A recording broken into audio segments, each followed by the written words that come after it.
Muy buenas noches, estimado docente. En esta oportunidad le vengo a presentar y hablar un poco sobre lo que es la bibliografía del autor de la obra literaria Nana. El autor de esta obra es Émile Édouard Charles Antoine Zola, que nació en el año 1840 y falleció en el año 1902, lo cual fue un escritor francés. Nació el 2 de abril del año de 1840 en París. Fue hijo de un ingeniero italiano y una madre francesa, lo cual tuvo una infancia muy marcada a través de la pobreza tras la muerte de su padre, lo cual influyó mucho lo que es en su visión crítica hacia la sociedad. El lugar en donde estudió fue en el Liceo Saint-Louis y fue amigo de un pintor muy conocido que fue Paul Cézanne. También trabajó en el editorial Hachette y luego en periodismo, pero lo cual fue denunciando injusticias políticas y también sociales. Fue fundador del naturalismo, que es una corriente literaria que aplica el método científico hacia la literatura. Creía que el escritor debía observar cómo la herencia y el ambiente determinan el comportamiento del ser humano. Su ciclo más importante fue los Rougon Macquart, lo cual escribió 20 novelas, lo cual reflejan la vida del Segundo Imperio francés. Alguna de sus obras destacadas fue La Taberna, que fue publicada en el año 1877, Naná en el año 1880, Germinal en el 85, La Bestia Humana en 1890 y El Paraíso de las Damas en 1883. Ahora, en 1898 publicó lo que es J'accuse, que significa yo acuso, lo cual es un artículo que fue defendiendo al capitán Dreyfus. También fue perseguido y exiliado en Inglaterra por su defensa de la justicia. Ahora, él falleció en el año 1902, un 29 de septiembre. El motivo de su fallecimiento fue por intoxicación de monóxido de carbono, lo cual que presuntamente fue asesinado. Tuvo un legado como defensor de la verdad, la justicia y lo que es la dignidad humana. Ahora le voy a hablar un poco sobre lo que son los datos personales y profesionales de este mismo. Su nombre completo es Émile Édouard Charles Antoine Zola. Su seudónimo no tuvo. La nacionalidad fue francesa y su ocupación fue escritor y periodista. Ahora, algunas principales obras literarias que fue de Serraquín, que es una de las obras más reconocidas de este autor. Nana presenta la sociedad francesa, lo cual es a través de una novela realista, y su obra Germinal, lo cual aborda la dura vida de los mineros y su lucha social. Ahora un poco del movimiento literario, eh, que su movimiento literario es naturalismo. Tuvo una observación científica y objetiva, lo cual fue destacando la realidad social y humana. Tuvo personajes determinados por el ambiente y la herencia genética. Tuvo un lenguaje crudo y directo para representar la verdad cotidiana, y a la vez que también tuvo una crítica moral y social. Ahora, voy a hablar también lo que es la corrupción y decadencia en la sociedad parisina, lo cual este es un análisis del simbolismo y fue lo que fue un impacto social en la obra. El tema es la corrupción moral y social. La idea principal de este mismo sería que Naná refleja la corrupción moral y social de su entorno. El propósito comunicativo de esto es contar la influencia de la corrupción moral y social en la vida de Naná.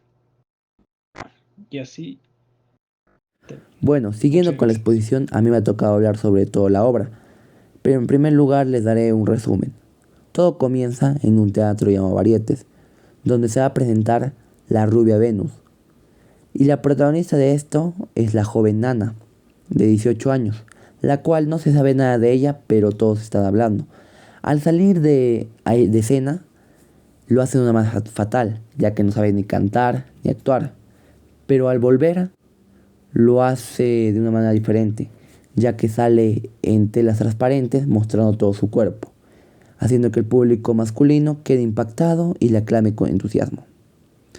Después de esto, pasan 6 meses, donde ella se muda a una casa más grande, ya que ella venía de una providencia humilde, haciendo que también esta casa deba 3 meses de alquiler. Por otro lado, también tenía un hijo llamado Luisette, el cual lo tenía una señora que no se lo iba a devolver hasta que se le pague 300 francos. Como ella no tenía dinero, tuvo que recurrir a otro método, aceptando el trabajo de una chica que le dijo que estaría con un hombre para que le dé un poco de dinero. Ella aceptó y pasó ese día con ese hombre y le pagó, haciendo que su hijo vuelva junto a su tía Lerat, que era su único familiar. Después de esto, ella hace una fiesta donde van un montón de personas, entre millonarios, actrices, actores, etc. Pero ella queda decepcionada porque no llega el conde Muffat, el cual más adelante veremos que va a ser más importante en la historia. En la función número 34 de las rubias Venus, el príncipe solo asiste para verla, y el conde Muffat y el marqués de Swark que también van. Cuando termina su acto, ellos dos, es decir, el conde Muffat y el marqués de Swark, entran a su camerino, donde Nana está media desnuda y lo sorprende. Muffat queda perturbado, sudoroso, intentando resistirse a mirarla, pero al final termina rendiéndose a tanta belleza. Después de este suceso, ella decide tener unas vacaciones donde Steiner, que era un banquero, le decide regalar a Nana una quinta en el campo, donde ahí se encuentra con George, que era un joven que la había visitado antes a su casa y siempre le traía un ramo de flores. Ella, como no hubo solución, tuvo un amor con él, donde este joven se escapaba de sus casas todas las noches para encontrarse con ella. Al final su madre terminó descubriéndolo, pero igualmente el joven siguió escapándose hasta que se aburrió de él y aceptó al conde Muffat, pero sin placer alguno. 3 meses después de esto, el conde Muffat deseaba tenerla en su poder, pero ella no lo quería, así que rebelándose, se va con otro hombre, el cual era un actor, llamado Fontaine, el cual al comienzo se llevaba bien con Nana, hasta se había mudado con él, la trataba bien, le daba amor, pero poco a poco la trató mal y ya no le daba tampoco dinero para las compras del día, haciendo que ella se comience a prostituir en las calles de París para mantenerse a ella y a él. Pero igualmente él rechazándola y botándola, haciendo volver con ella con su tía Lerat y su hijo. Después de esto, ya desesperada porque no tenía dinero, vuelve con el conde Muffat, el cual ella lo persuade para que obtenga el papel de una obra llamada La Duquesita en el teatro. Pero como él no podía, le dijo que no. Pero ella, seduciéndolo, al final lo hizo que lo persuadiera al dueño, el cual era Bornavet, el dueño del teatro, haciendo que consiga el papel, pero haciendo que la obra de teatro sea un fracaso, ya que, como bien sabemos, ella no sabía ni actuar ni cantar. Después de esto ya queda ella muy estresada por todo, por el tema económico, pero llega una visita, la cual es George otra vez, el joven que estuvo antes, el cual, sin más remedio alguno, le dice que le pide a su hermano Philip que le preste dinero, haciendo que Nana se preste dinero de su hermano Philip de George, haciendo que ella lo haga endeudar a su hermano de George y lo envíen a la cárcel. Ella, ya más desesperada que nunca, piensa recurrir a una proxeneta, pero George llega y le propone matrimonio. Ella, como ya estaba harta, lo rechaza y él se termina suicidando frente a ella. Siguiendo también, el conde Muffat continúa prometiéndole todo, aunque ya está arruinado económicamente, pero igualmente ella lo desprecia y lo abandona. Al final se va de viaje y todos inventan historias de su paradero y se convierte en una leyenda, si nadie sabe de dónde está. Pero hasta una noche de julio que regresa a París y ve a su hijo enfermo de viruela, donde él muere al día siguiente, contagiando también a ella, que también muere 3 días después sola en un hotel, donde van a verla Bornavén, unos actores, Steiner, entre otros personajes más, donde ven el cuerpo de Nana descompuesto ya que había muerto sola, y dejándola ahí con un fondo que se escucha a Berlín, a Berlín, a Berlín, por el inicio de la guerra. Bueno, ya con esto seguimos con los personajes. En primer lugar tenemos a los principales, que son Nana, que es la joven actriz y cortesana que asciende socialmente gracias a su belleza, y que representa la decadencia moral y la fuerza destructora del deseo. Y por otro lado tenemos el conde Muffat, el cual es el aristócrata religioso obsesionado con Nana hasta perder su honor y su fe, que representa la hipocresía y la debilidad moral de alta sociedad. Por personajes secundarios tenemos a Esteban Steiner, el cual es un banquero que también fue arruinado por Nana. George, el hijo de la señora Hugo, que también tuvo una relación con Nana. Bornavet, el director del teatro Varietes. La tía Lerat, que es el único familiar que tiene Nana. Fontaine, el hombre actor que la trataba mal cuando estuvo con ella.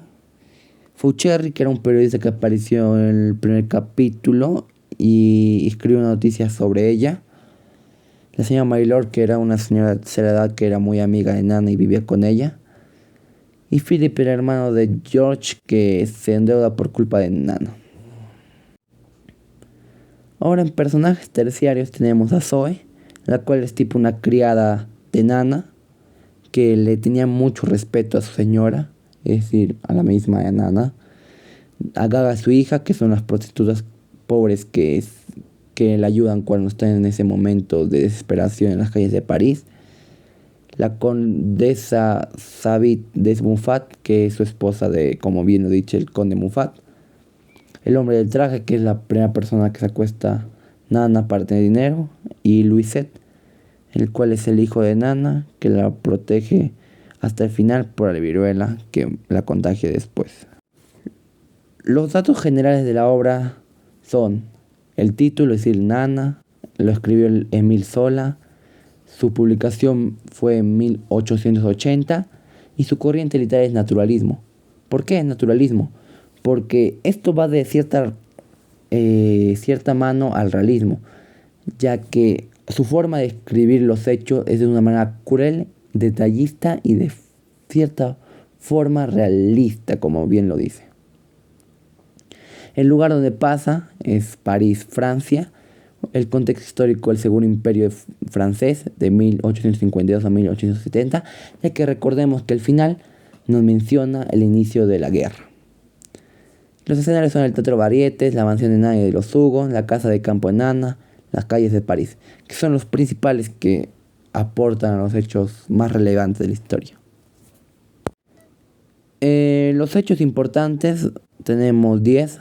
En primer lugar, Nana debuta en la Venus Rubias. 2. Nana recibe caballeros en su casa mostrando su origen humilde y necesidad de un préstamo. 3. Alta sociedad causa caos en una reunión en su hogar, destrozando su habitación. 4. Nana seduce a George Hugon y mantiene relaciones. 5. Conde Muffat confiesa su obsesión. 6. Relación abusiva con Fontaine.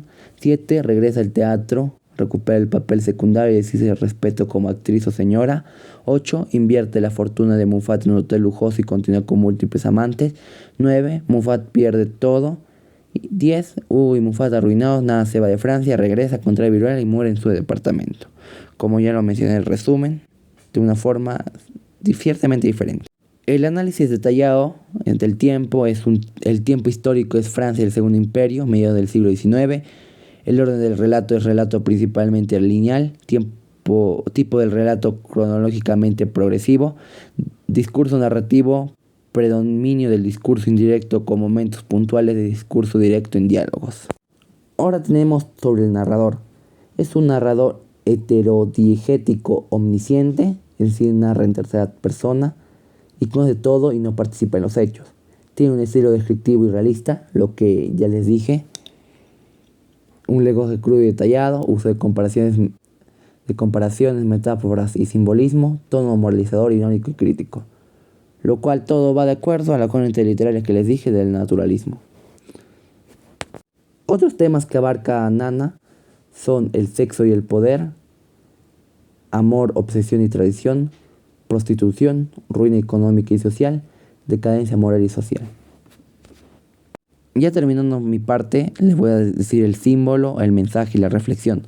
El símbolo. Nana representa la Francia del Segundo Imperio, es decir, bella en apariencia, podrida por dentro. El mensaje es que el poder, la belleza y el dinero sin límites conducen a la ruina moral. Y la reflexión es que sola muestra que cuando los valores desaparecen, la sociedad se destruye desde dentro. Ahora pasamos a explicar las figuras literarias. Empezamos primero con metáfora. En esta oración, Naná era como el oro y la pobredumbre de París. Según, en pocas palabras, aquí se hace una comparación sin usar el como. En vez que diga Naná era como el oro y como la pobredumbre de París, esto se omite el como y solo dice Naná era el oro y la pobredumbre de París. Aquí se está reemplazando como que Naná es el oro, o sea, una mujer bella, pero a la misma vez corrupta cuando dice podredumbre. Ahora pasamos a personificación. En esta oración que dice, el teatro respiraba expectación. En pocas palabras, la personificación da acciones humanas a algo sin vida. En esta ocasión le está dando al teatro, ya que en el texto muestra que el teatro era para mostrar el ambiente tenso y emocionado del público antes de que Nana aparezca. Pasamos a símil. En esta oración, su piel brillaba como el marfil. En símil se hace una comparación usando el como, ya que acá dice su piel brillaba como el marfil, ya que era por el color y por el brillo que tenía Naná. Y ahora pasamos a hipérbole. En esta oración, todo París cayó rendido a sus pies. Exagera para mostrar que Naná conquistó a toda la alta sociedad. En pocas palabras, es una exageración. En realidad no todo París literalmente se rindió a sus pies, solo muestra su gran fama que tenía. Ahora pasamos a antítesis. Era pura y corrupta al mismo tiempo. Según el libro, muestra el contraste de Naná, inocente por fuera, pero moralmente corrupta. En pocas palabras, acá hay una oposición de ideas contrarias, que sería pureza y corrupción que conviven en Naná. Ahora pasamos a parodia. El Olimpo de cartón de la Venus rubia. Aquí se hace una burla del falso glamour de los espectáculos y del ambiente superficial del teatro. En pocas palabras, es una imitación burlesca o crítica de algo que sí es real. Por ejemplo, sería el Olimpo de los dioses, y acá en vez de que diga eso dice el Olimpo de cartón, algo falso o aparente, ¿no? Ahora pasamos a anáfora. En esta oración donde dice riendo, cantando, seduciendo, destruyendo. Aquí se hace la repetición de varios gerundios para enfatizar sus acciones continuas. Y acá los gerundios sería endo, ando, endo, ¿no? Y ahora pasamos a retruécano. Vivía para amar y amaba para vivir. Aquí se hace un cambio del orden de las palabras para crear un sentido opuesto.